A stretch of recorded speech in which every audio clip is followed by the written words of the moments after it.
Assalamualaikum warahmatullahi wabarakatuh. Warahmatullahi wabarakatuh. Alhamdulillah wassalatu wassalamu ala Rasulillah. Kita akan masuk insya Allah pada saat ini bab yang baru, bab kelima, anjuran mengadukan kesulitan dan hajat yang menimpa kepada Allah. Hal ini teman-teman sekalian mendasar sekali dalam masalah akidah seorang mukmin. Bagaimana dia yakin Tuhannya ada, dan ini rukun iman kita yang pertama, lalu kemudian dia menggantungkan semuanya kepada Tuhannya. Apapun dia keluhkan kepada Tuhannya, apapun dia minta kepada Tuhannya, tidak ada yang dia alihkan kepada makhluk. Allah subhanahu wa ta'ala menganjurkan Nabi Muhammad SAW menyampaikan hadis, dan diangkat di sini ada dua buah riwayat. Dalam bab ini hanya dua buah riwayat, kita akan bacakan dulu hadisnya, baru kemudian kita akan panjang lebar insya Allah masuk kepada syarah atau penjelasan. Semoga insya Allah bisa menjadi ilmu yang bermanfaat. Baik, hadis pertama dalam bab ini dengan sanad sahih urutan 838 dari Abdullah bin Mas'ud radhiyallahu anhu, dia berkata, Rasulullah sallallahu alaihi wasallam bersabda, "Man nazarat bihi faqatun fa anzalaha bin nasi lam tusadda faqatuh. Wa man nazarat bihi faqatun fa anzalaha billah fayushikullahu lahu birizqin ajilin aw ajil." Artinya, barang siapa yang ditimpa kesulitan, lalu dia mengadukannya kepada manusia, maka kesulitannya tidak akan teratasi. Barang siapa yang ditimpa kesulitan lalu mengadukannya kepada Allah, maka Allah akan segera memberinya rezeki, cepat atau lambat. Hadis ini diriwayatkan oleh Abu Dawud, Tirmidzi, dan juga Al-Hakim menyatakan sahih. Hanya saja dalam riwayat Hakim ada lafaz ausyaqallahu lahu bil ghina imma bimautin ajilin au ginan ajil. Allah akan segera memberikannya kecukupan kalau dia keluhkan permasalahannya kepada Allah, bisa dengan kematian yang segera sehingga dia bertemu dengan Tuhannya dan mendapatkan balasan amal-amalnya, atau kekayaan yang akan datang ya, atau tertunda ya. Dua buah riwayat ini yang diangkat dalam bab ini memberikan gambaran kepada kita secara umum dulu bagaimana Nabi alaihi salatu wassalam mengajarkan kepada kita agar jangan menggantungkan nasib pada manusia. Berapa banyak orang yang selalu sibuk, nasibnya setiap hari dia gantungkan pada makhluk, yang sebenarnya manusia itu sama dengan dia. Tidak ada bedanya. Dia memiliki dua mata, kita juga memiliki dua mata, dua tangan, dua kaki. Masing-masing memiliki waktu 24 jam. Kebetulan saja dia diberikan jabatan oleh Allah subhanahu wa ta'ala. Diberikan kelebihan oleh Allah subhanahu wa ta'ala. Dan kita tinggal meminta kepada Allah subhanahu wa ta'ala. Tinggal minta saja. Tidak ada sesuatu yang berat. Hanya alhamdulillah wassalatu wassalamu ala rasulillah, memuji Allah subhanahu wa ta'ala, membaca salawat kepada Nabi SAW, baru kemudian sampaikan hajat. Ya Allah, sembuhkan saya. Ya Allah, berikan saya. Ya Allah, ampuni saya. Ya Allah, mudahkan urusan saya. Ya Allah, si fulan ya, lunakkan hatinya, berikan hidayah, suami, istri, anak, dan seterusnya. Umar bin Khattab radhiyallahu anhu pernah menghadapi sebuah permasalahan dengan Bilal radhiyallahu anhu di masalah pembagian harta warisan di negeri ya, Persia ya, pada saat muslimin berhasil menaklukkan, maka Umar mengatakan, aku pun ya, menolong hajatku ya, terhadap Bilal di sholat malamku, minta kepada Allah subhanahu wa ta'ala. Dan para kaum salafus salih merasa luar biasa itu, menyampaikan hajat kepada Allah ini memberikan solusi yang luar biasa, yang di luar daripada jangkauan akal manusia.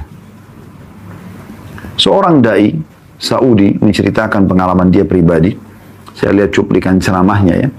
Dia mengatakan dia pergi ke Mesir, kemudian setelah dia sampai di Mesir, dia pergi dari kota ibu kotanya Kairo ke Iskandaria, ke satu kota yang lain. Kemudian dia bilang pada saat di Kairo, dia mengenal satu pengurus masjid dan dia pergi ke masjid itu pada saat dia mau pulang ke Saudi setelah selesai pengajian di kota Iskandaria ini. Dia bilang, saya pun tiba malam. Kalau saya nginep di hotel juga waktunya sangat kepepet dan saya ingin malam ini nginep di masjid, di rumah Allah. Saya hubungi pengurus masjid, mereka menerimanya walaupun sudah agak telat waktunya, kurang lebih jam 12, jam 1 malam tibanya gitu. Kemudian mereka mengatakan, baiklah masjid sudah kami siapkan, silakan setiap saat Anda bisa datang gitu. Dia bilang saya tiba di kota Kairo tengah malam, jam 1 malam gitu kan. Dia bilang setelah saya masuk ke dalam masjid, saya temukan masjid menyala lampunya semua dan seperti memang sudah dipersiapkan gitu ya. Namun dia bilang tidak ada pengurus masjid, saya tidak tahu, mungkin karena mereka sudah istirahat, sudah jam 1 malam. Memang di mihrab, di dekat mihrab ada satu orang yang lagi sujud. Dan lama sekali sujudnya. Saya pun datang mendekati orang tersebut, kemudian saya coba dengarkan. Dia ngomong apa orang ini? Gitu. Ternyata dia menyampaikan keluhannya kepada Tuhannya dalam sujudnya. Dia mengatakan, ya Allah, sungguhnya istriku ya, membutuhkan uang untuk operasi. Dan kalau tidak operasi dia bisa meninggal dunia. Aku keluhkan permasalahanku padamu ya Allah karena aku tidak punya uang sama sekali. Ya. Dan dia sebutkan angka uang yang dia butuhkan itu. Udah selesai dia sampaikan seperti itu. Dia bilang orang ini, dai ini mendekati orang tersebut menunggu sampai selesai dia salam dari sholatnya. Lalu ditanyakan ada masalah apa? Dia bilang masalah istri saya sedang sakit harus operasi dan kalau besok tidak dioperasi mungkin bisa mengancam nyawanya, saya sendiri tidak punya uang. Saya lupa angka pasnya ya, tapi kalau tidak salah sekitar 20 ribuan pon Mesir ya, kalau saya tidak salah gitu. Kemudian kata dai ini, apa yang sudah kau lakukan sesuatu yang sudah sangat luar biasa dan yakinlah Allah akan berikan kepadamu jalan keluar. Lanjutkan doamu. Udah ini mengatakan, orang itu pun terus berdoa, mengulang-ulangi doanya. Dan saya pun kena ngantuk, saya istirahat. Setelah saya sholat malam, beberapa rakaat, saya istirahat. Menjelang subuh, azan subuh saya dibangunkan untuk pengurus masjid, syekh-syekh bangun gitu ya. Dibangunkan, lalu kemudian saya wudu, lalu saya sholat qobliyah, atau sholat sunnatul fajr ya, qobliyah subuh. Kemudian diiqamahkan sholat, waktu diiqamahkan sholat, tiba-tiba saja, pengurus masjid mengatakan, Syekh silakan jadi imam buat kami. Kata Syekhnya, saya lagi capek, mungkin kurang pas. Tidak, silakan walaupun ayat-ayat pendek. Maka dia bilang, saya pun jadi imam. Subhanallah, begitu selesai sholat, salam, lagi zikir, ada satu orang datang. Dia mengatakan, Syekh, saya mengenal Anda, saya mengikuti ceramah-ceramah Anda di YouTube, dia bilang. Ya. Dan saya ini punya hajat dengan Anda. Dia bilang, kata Syekhnya, apa hajatnya? Dia bilang, saya punya zakat harta, zakat mal, yang saya tunda pengeluarannya, karena saya berharap zakat itu bisa terarahkan ke satu orang, yang kira-kira orang ini, gitu kan, terpenuhi hajatnya dengan zakat itu. Walaupun istri saya sudah mengatakan, keluarkan saja, jangan ditahan, gitu kan, ini zakat, gitu. Lalu kata Syekhnya, berapa uang yang kau mau keluarkan? Dia sebutkan, ya jumlahnya seperti jumlah yang dibutuhkan oleh orang yang semalam nangis-nangis itu. Kata Syekhnya, subhanallah. Baik, tunggu sebentar. Syekhnya lihat kiri kanan, cari mana orang yang semalam sholat. Ternyata ada di ujung shaf pertama. Syekh mengatakan, diberikan isyarat supaya dia datang. Datanglah orang tersebut. Kata Syekhnya, coba ceritakan apa masalahmu semalam. Dia bilang, istri saya mau operasi, butuh uang sekian-sekian. Gitu. Disebutkan angkanya gitu. Maka orang yang punya zakat ini tiba-tiba meneteskan air mata, menangis. Syekhnya juga menangis. Kenapa? Karena seperti depan mata mereka Allah berikan jawaban kepada orang ini gitu. Kok bisa Syekhnya datang ke situ, kemudian jadi imam, suaranya didengar, tadinya orang yang punya zakat ini, dia tidak mau sholat di masjid itu, dia mau sholat di tempat lain, tapi karena dia dengar suara dan dikenal, dia datang sholat di masjid itu. Kemudian dia menyebutkan hajatnya punya zakat, lalu kemudian ada orang di situ yang membutuhkannya.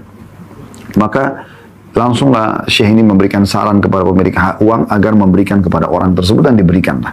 Dan dengan diberikan, maka selesailah masalah orang tersebut. Ya, kata Syekhnya bahkan saking gembiranya orang tersebut, dia mengatakan, segala puji bagimu ya Allah gitu. Ya. Jadi orang kalau menyampaikan hajatnya kepada Allah Subhanahu wa taala, itu dipastikan akan terpenuhi.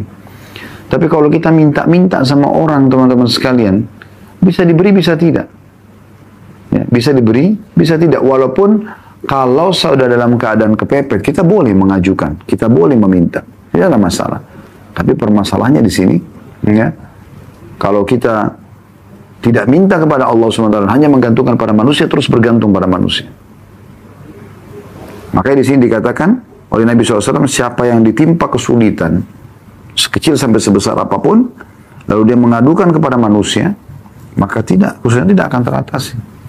Tapi kalau dia ditimpa kesulitan lalu dia mengadukan kepada Allah, Allah pasti akan memberikan kepada dia, cepat atau lambat. Kalau Anda mengatakan, Ustaz, saya punya penyakit, saya sudah berdoa kepada Allah berulang-ulang, sudah berhari-hari, berbulan, berminggu-minggu, berbulan-bulan, bahkan mungkin ada tahunan, tapi saya belum melihat hasilnya. Ini pernah disinggung oleh Ibnu Qayyim rahimahullah.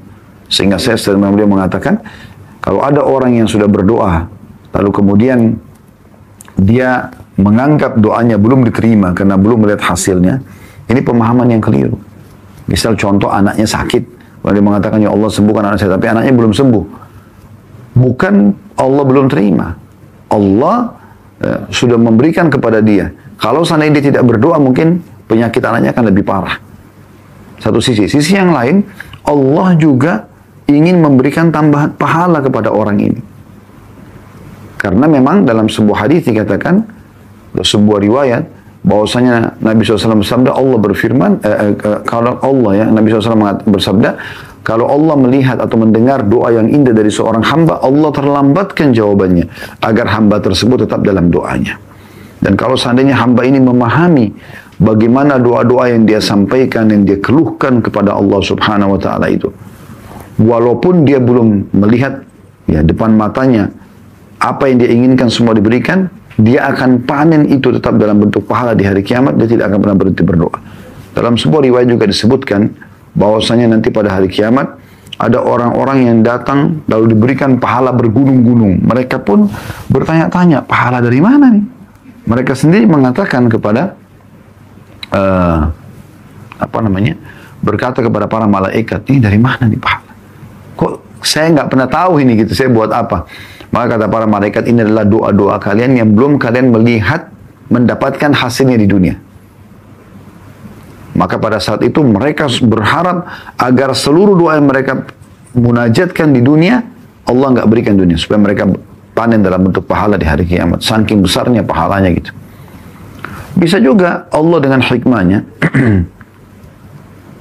mungkin, ya, menunda kesembuhan anak tersebut dengan hikmah. Allah lebih sayang kepada anak itu daripada kita. Mungkin kalau anak itu sembuh malah menyusahkan orang tuanya, sehingga Allah biarkan dalam keadaannya. Jadi banyak sekali hikmah yang bisa kita ambil.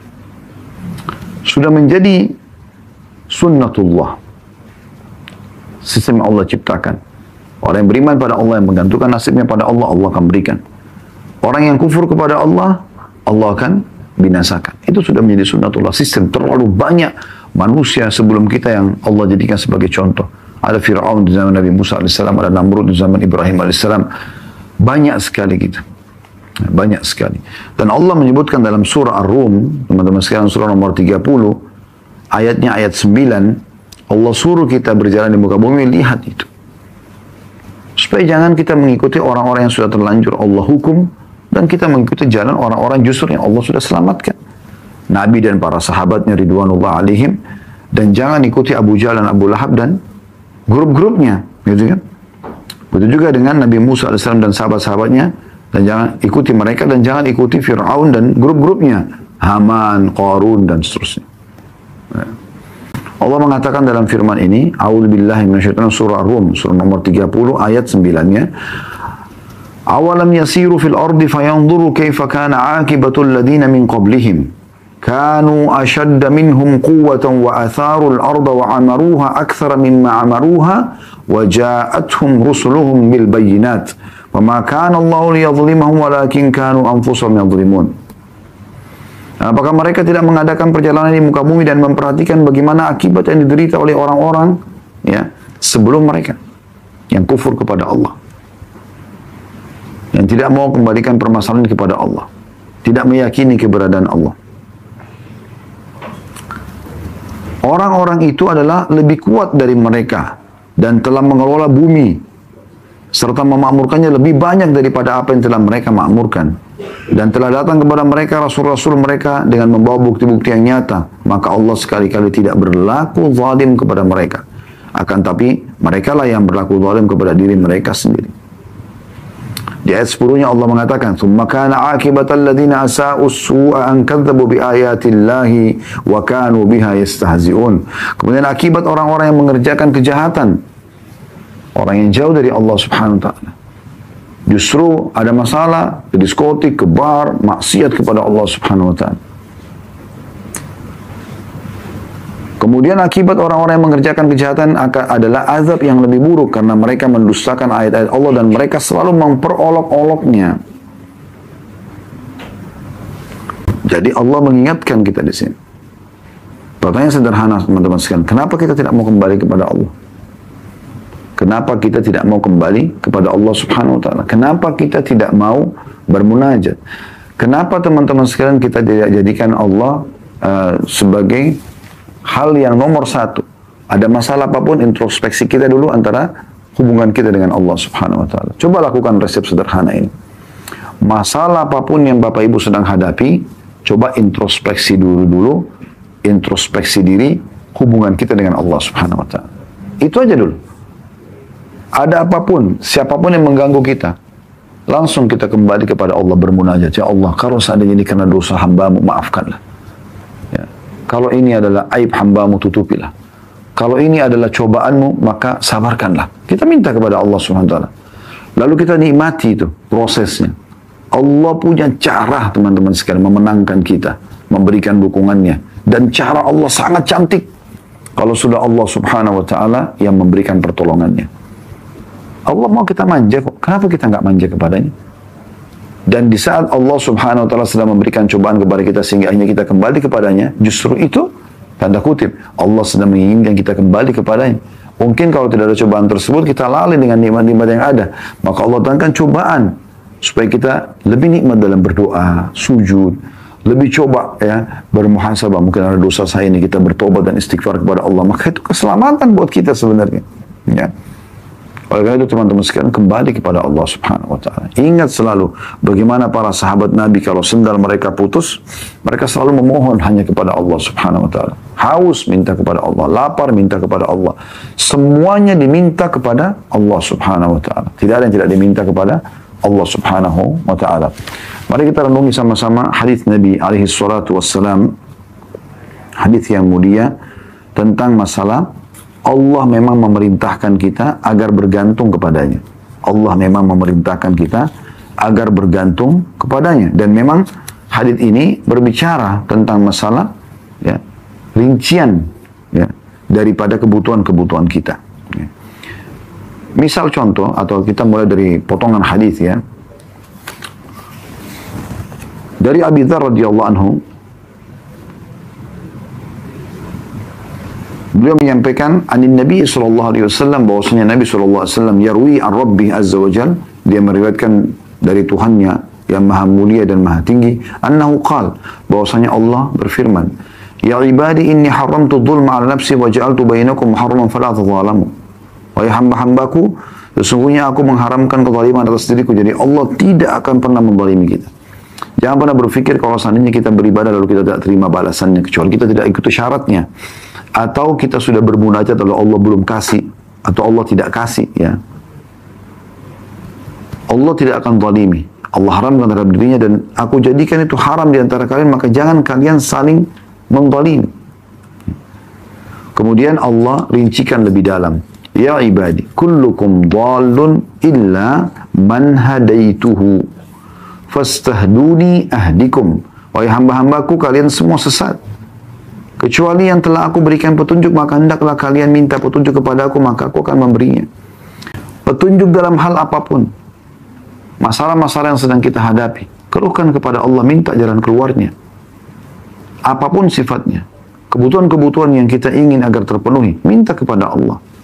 Allah akan penuhi itu semua. Sampaikan kepada Allah subhanahu wa ta'ala. Allah mengatakan petunjuk itu ada dari aku. Mintalah dari aku. Allah suruh minta. Dan subhanallah ada hadis riwayat Tirmidzi mulia sekali. Kata Nabi SAW, man lam yadu'ullah yaghdab alaih. Siapa yang tidak minta kepada Allah, justru tidak minta, Allah murka padanya. Allah anggap ini orang sombong gitu. Dan seorang penyair Arab mengatakan kurang lebih makna syairnya, jangan kau minta pada manusia, yang kalau kau minta padanya dia akan marah. Sekali kita minta, dua kali kita minta, mungkin dia mesti memberi, 3 kali, 4 kali dia akan marah. Tapi mintalah kepada zat Allah subhanahu wa ta'ala. Kalau kau tidak minta justru dia marah. Lalu kenapa kita tidak minta kepada Allah? Lalu Allah mengatakan selanjutnya, ya ibadi kullukum ja'in illa man at'amtuhu fastat'imuni at'imkum. Wahai hamba-hambaku, kalian semua lapar kecuali yang aku beri makan. Maka hendaklah minta makan kepadaku, pasti aku memberinya. Makan minta kepada Allah. Ya. Kemudian selanjutnya Allah mengatakan, ya ibadi kullukum arin illa man kasautu fastaksuni aksukum. Wahai hamba-hambaku, asalnya kalian telanjang. Ya. Lahir di muka bumi ini tidak punya pakaian kan? Lalu siapa yang menggerakkan orang tua kita untuk memberikan kita pakaian? Allah subhanahu wa ta'ala berikan petunjuk kepada mereka. Penciptanya gitu. Kalian semua telanjang kecuali yang aku beri pakaian. Maka hendaklah kalian meminta kepada aku pakaian itu. Pasti aku beri. Pakaian. Minta dari Allah subhanahu wa ta'ala. Ya ibadi innakum tukhti'una billaili wan nahari wa ana aghfirudz dzunuba jami'a fastaghfiruni aghfir lakum. Permasalahan utama dalam kehidupan kita yang banyak menghambat fasilitas yang Allah berikan kepada kita dosa. Ya. Allah mengatakan, wahai hamba-hambaku, kalian melanggar, melakukan dosa-dosa di malam dan siang hari. Dan aku mengampuni semua dosa-dosa, maka mohon ampunlah kepadaku, aku akan maafkan kalian. Dengan dimaafkan berarti akan aman. Ya. Orang kalau sudah dimaafkan, maka akan aman dia. Lalu kemudian, karena dosa-dosanya sudah dimaafkan, artinya fasilitas semua Allah janjikan akan kembali gitu ya. Selanjutnya Allah mengatakan, ya ibadi innakum lan tablughu dharri fatadurruni wa lan tablughu naf'i fatanfa'uni. Wahai hamba-hambaku, kalian tidak bisa membinasakanku, tidak bisa menggangguku. Ya, tidak bisa membahayakanku. Dan kalian juga tidak bisa memberikan manfaat kepadaku. Semua yang kalian lakukan itu buat kalian, tidak ada buat saya, kata Allah. Ya ibadi law anna awwalakum wa akhirakum wa insakum wa jinnakum kana ala atqa qalbi rajulin wahidin minkum ma zada dzalika fi mulki syai'a. Wahai hamba-hambaku, kalau seandainya orang yang terdahulu di antara kalian dan orang-orang yang terakhir di antara kalian dari seluruh golongan jin, manusia dan jin, semuanya menjadi orang yang paling bertakwa di antara kalian. Hatinya semua menjadi orang yang paling patuh kepada Allah. Semuanya miliaran ini semua jadi orang baik, tidak ada orang jahat itu. Maka itu tidak akan menambah sedikit pun dari kekuasaanku. Aku nggak butuh itu, kata Allah. Ya ibadi law anna awwalakum wa akhirakum wa insakum wa jinnakum kana ala afjari qalbi rajul wahid ma naqasa dzalika min mulki syai'a. Wahai hamba-hambaku, kalau seandainya orang yang terdahulu di antara kalian dan yang terakhir di antara kalian dari seluruh manusia dan jin semuanya menjadi orang yang paling jahat. Siapa yang paling jahat? Misalnya Fir'aun. Semuanya seperti Fir'aun nih. Gitu kan?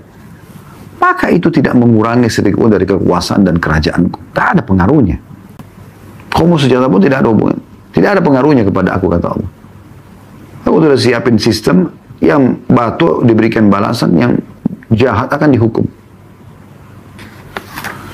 Lalu kemudian Allah juga masih berfirman di hadis qudsi ini, ya ibadi law anna awwalakum wa akhirakum wa insakum wa jinnakum qamu ala sa'idin wahidin fasa'aluni fa'ataitu kulla insanin mas'alata ma naqasa dhalika mimma indi illa kama yanqusul mikhiyatu idza udkhila al-bahr.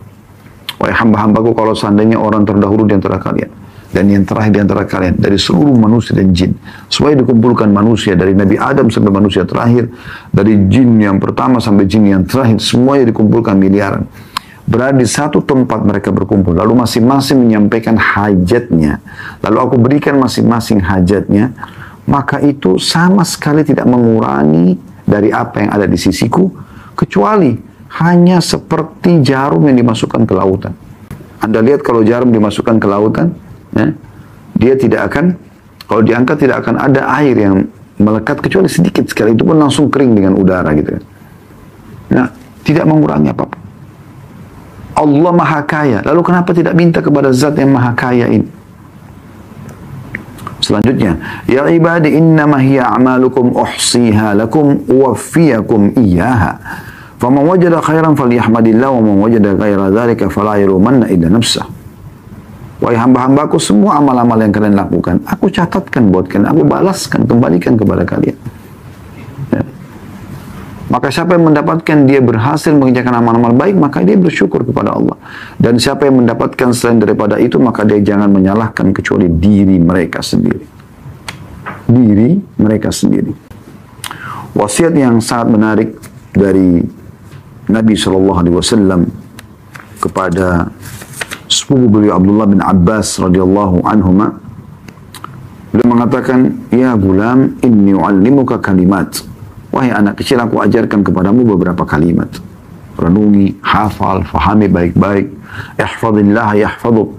Jaga selalu hubunganmu sama Allah. Dia akan jaga, ya, dirimu. Yang halal kau nikmati, yang diperintahkan kerjakan, yang dilarang jauhi. Ihfadillah tajidhu tujahak. Kalau jagalah hubunganmu sama Allah, dia akan jaga, ya. Dia akan selalu ada di hadapanmu. Idza sa'alta fas'alillah. Kalau kau minta apapun, hanya minta kepada Allah. Wa idza ista'anta fasta'in billah. Kalau kau minta tolong untuk memecahkan permasalahanmu, memenuhi hajatmu, hanya minta tolong kepada Allah. Wa'alam anna al-ummata idza ijtama'at ala an yanfa'uka bi syai'in lam yanfa'uka illa bi syai'in qad katabahu Allahu lak. Ketahuilah kalau satu komunitas berkumpul, ya, umat manusia berkumpul, semuanya pun untuk memberikan manfaat kepadamu, tidak akan pernah sampai kepada manfaat kecuali yang sudah Allah takdirkan kepadamu atau untukmu. Jadi bukan karena mereka, tapi karena Allah takdirkan. Wa in ijtama'u, dan kalau seandainya mereka berkumpul ala an yadurruka bi syai'in, untuk menyusahkan, menimpahkan mara bahaya kepadamu, lam yadurruka illa bi syai'in qad katabahu Allahu 'alaik. Tidak akan pernah bisa membahayakanmu kecuali yang sudah Allah catatkan untukmu. Rufi'atil aqlam wa jaffatis suhuf. Telah diangkat pena-pena mencatat takdir dan telah kering, ya, lembaran-lembaran takdir di Lauhul Mahfuz. Oleh itu teman-teman, sampai ke hajat kita kepada Allah Subhanahu wa taala. Kalau kesah kepada Allah ini manfaatnya besar sekali. Ya. Dan pasti akan ada solusi sebagaimana dijelaskan di dalam hadis ini. Bahkan dikatakan di hadis ini Allah pasti akan memberikan kepadanya rezeki, ya, cepat atau lambat. Dan rezeki ini dua sekali, tidak harus duit, ya, tidak harus uang, tapi bisa saja kebutuhan-kebutuhan.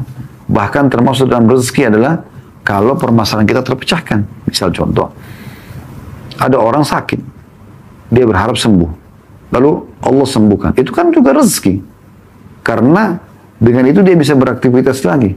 Itu rezeki Allah SWT. Rezeki bukan cuma selamanya uang ataupun makanan, minuman dan pakaian, tempat tinggal dan kendaraan. Tapi banyak sekali rezeki Allah Subhanahu wa taala. Karena apapun yang bisa membuat roda kehidupan kita berjalan, terpenuhi kebutuhan kita, atau kita selesai dari atau keluar dari sebuah kemelut permasalahan, maka itu adalah rezeki dari Allah Subhanahu wa taala. Dan dalam riwayat yang selanjutnya dikatakan, atau riwayat, ya, Al-Hakim, Allah akan memberikan kepadanya kecukupan. Dan bisa saja kalau Allah melihat ternyata lebih baik dia diwafatkan, maka wafat dia. Allah wafatkan. Karena kalau dia hidup maka akan sulit buat dia. Allah panggil di sisinya, ya, supaya Allah berikan dia kenikmatan. Atau Allah berikan dia kekayaan yang tertunda dalam beberapa saat akan diberikan kepada dia. Lalu setelah mendengarkan dua buah riwayat ini teman-teman sekalian, kenapa kita masih mau bergantung kepada selain Allah Subhanahu wa taala? Sementara hajat-hajat kita banyak, ya. Apakah itu hajat rutin setiap hari ataupun hajat yang tiba-tiba muncul yang kita butuhkan. Dan Allah Subhanahu wa taala sebagaimana dari hadis qudsi sudah memberikan kepada kita rincian yang sangat luar biasa. Makanan, pakaian, petunjuk, apa saja kita disuruh minta kepada Allah. Dan sudah diingatkan juga dalam hadis Ibnu Abbas tadi. Kalau kita jaga hubungan dengannya, kita juga akan dijaga. Kalau kita jaga hubungan dengan Allah, Allah selalu ada di hadapan kita. Setiap saat kita butuh, Allah akan memenuhi kebutuhan kita. Ya. Dan kalau seandainya satu umat mau menyusahkan kita, tidak akan bisa sampai kecuali memang sudah Allah catatkan. Kalau mau memberikan kepada kita, tidak akan sampai kecuali yang sudah Allah catatkan. Lalu kenapa tidak kembali kepada Allah kalau begitu? Sekaligus saja minta kepada Allah secara totalitas. Dan Allah akan memberikan jawabannya. Sebagaimana tadi sudah kita sampaikan, kisah seseorang yang istrinya mau operasi di awal materi kita. Teman-teman sekalian, satu hari pernah Sa'id bin Musayyib rahimahullah dipanggil oleh Hajjaj Ibn Yusuf. Hajjaj Ibn Yusuf ini seorang penguasa yang zalim pada saat itu. Semaunya sendiri. Kalau dia sefaham, maka dia atau dia ikuti apa yang dia inginkan, maka dia akan berbuat baik. Kalau tidak, maka dia bisa sampai pada tingkat membunuh walaupun ulama kita. Maka pada saat masuk dalam majlis, di situ ada pedang disiapkan, ada natok. Natok itu seperti kulit hewan yang sudah dikeringkan. Tujuannya nanti orang kalau ada yang dipenggal lehernya di depan Hajjaj, darahnya nggak muncrat sana sini, ditaruh di situ. Udah disiapin. Jadi orang-orang berpikir, oh ini akan dibunuh nih, gitu. Subhanallah, dia pada saat masuk, dia tiba-tiba disambut dengan meriah. Kemudian oleh Hajjaj bin Yusuf, kemudian Hajjaj bin Yusuf ini panggil duduk di sebelah kursi singgasananya. Kemudian bertanya banyak hukum agama dan dijawab. Kemudian setelah itu sempat ada parfum yang sangat bagus dan mahal di dekat Hajjaj. Tiba-tiba dia bubuhi sendiri langsung ya ke jenggot Sa'id bin Musayyib rahimahullah. Orang banyak bertanya gitu. Orang-orang sampai dia pamit keluar, diantar sampai ke pintu gerbang. Ini belum pernah terjadi di polahnya Hajjaj ini, gitu. Maka pada saat dia keluar ada seseorang bertanya, wahai imam ini kalau kita kiai, ustadz ya, apa yang anda ucapkan sebenarnya? Karena tadi pada saat anda menuju ke singgasananya atau begitu masuk pintu gerbang, saya lihat mulut anda qomat kamit. Apa yang anda baca gitu? Apa yang anda sedang ucapkan?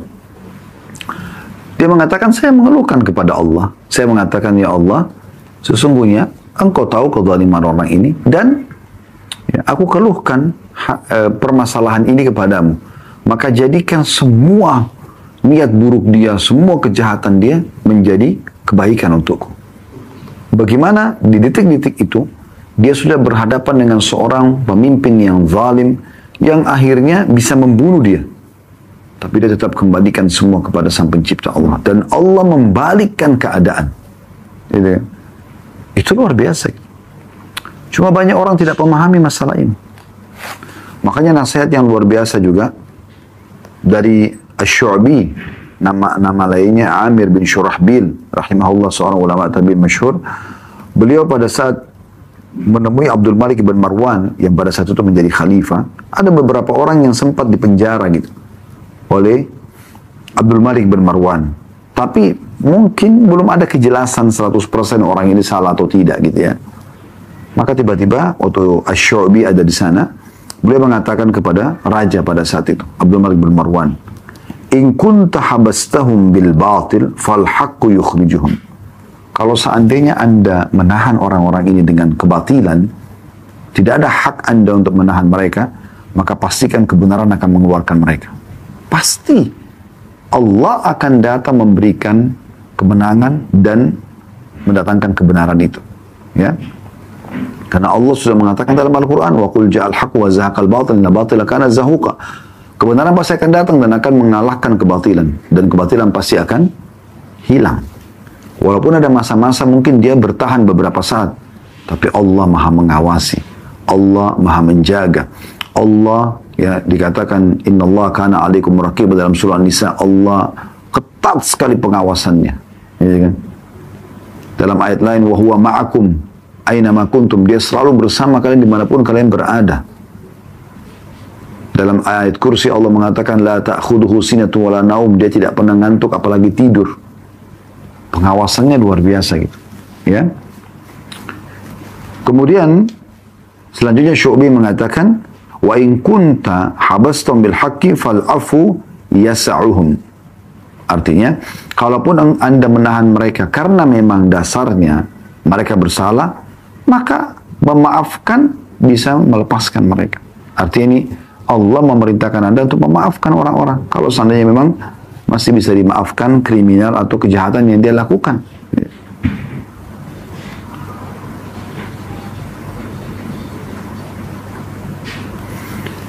Bagaimana Urwa bin Zubair rahimahullah, seorang ulama tabi'in yang sangat masyhur.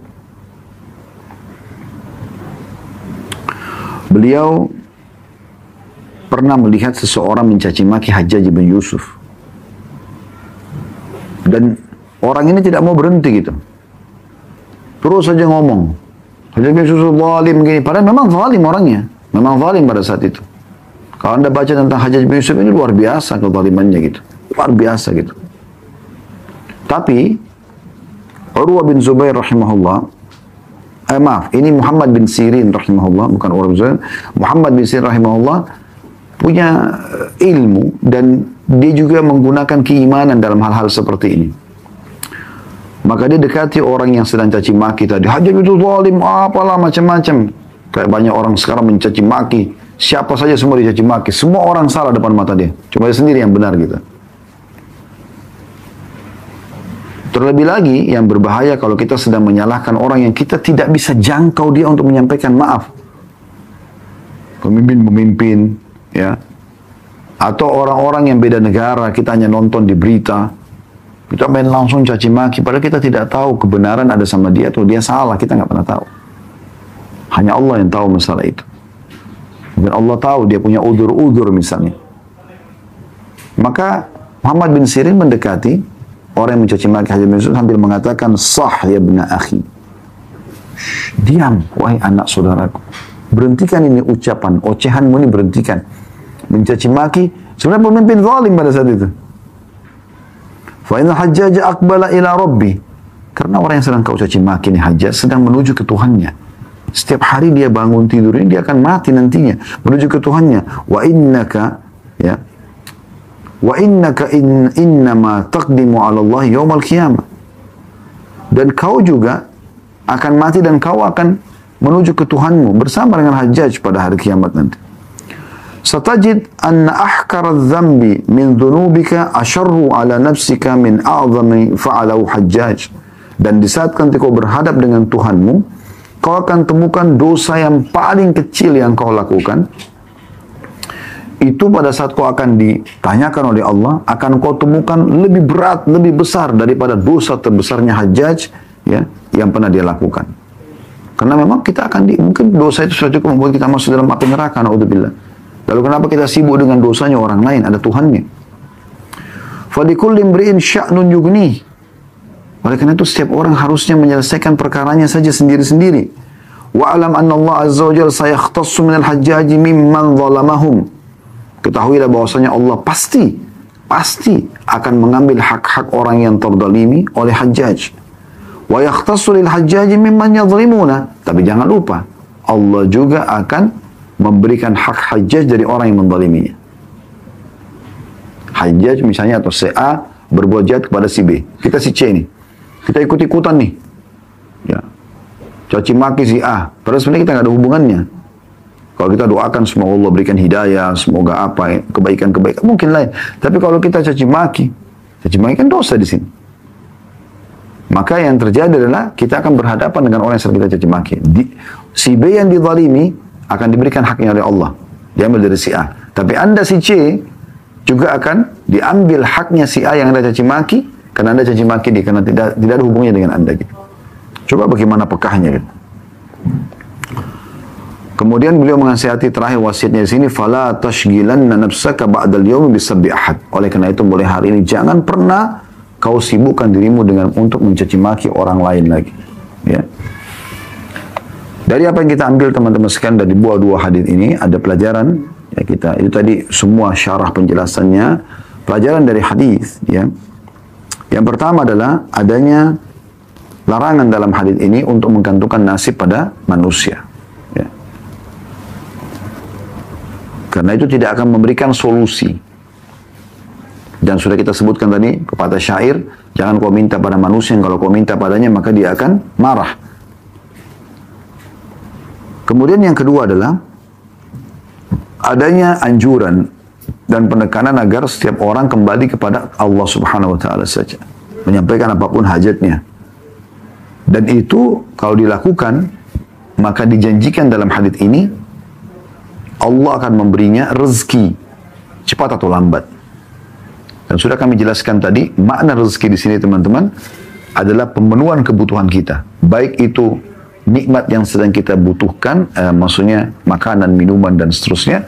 Atau memang kita keluar dari satu permasalahan yang sedang kita hadapi, itu juga adalah rezeki Allah SWT. Allah akan berikan segera. Keluh kesahkan saja kepada Allah. Dalam riwayat tadi Al-Hakim, Allah akan berikan dia kecukupan. Bisa saja dengan kematian segera atau rezeki yang tertunda, kekayaan yang tertunda. Mungkin Anda bertanya, tadi sudah kita jelaskan, tapi saya ingatkan kembali. Kok kematian? Ya, karena bagi sebagian orang, kematian akan lebih baik bagi dia. Misal, dia sakit, parah, ya.